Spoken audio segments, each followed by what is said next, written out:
la storia di uno di noi, anche lui nato per caso in via Glu, in una casa fuori città, gente tranquilla che lavorava là dove c'era l'erba, ora c'è una città.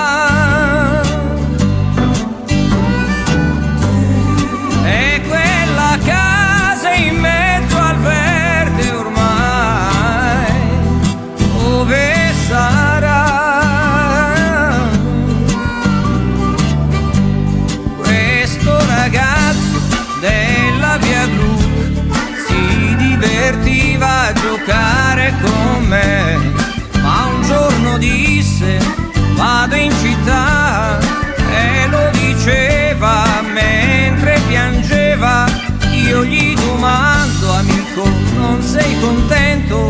Vai finalmente a stare in città, la troverai le cose che non hai avuto qui.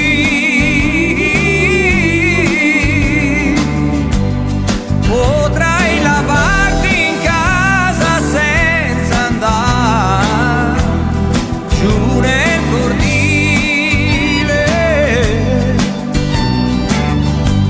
Mio caro amico, disse, qui sono nato e in questa strada ora lascio il mio cuore. Ma come fai a non capire?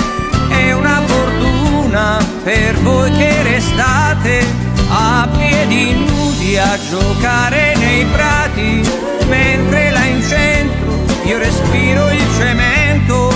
Ma verrà un giorno che ritornerò ancora qui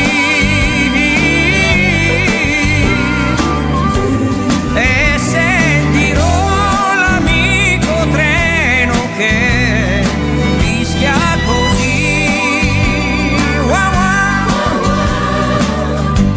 Passano gli anni, ma 8 son lunghi, però quel ragazzo ne ha fatta di strada, ma non si scorda la sua prima casa. Ora coi soldi lui può comperarla, torna e non trova gli amici che aveva, solo case su case, catrame e cemento. Là dove c'era l'erba adesso c'è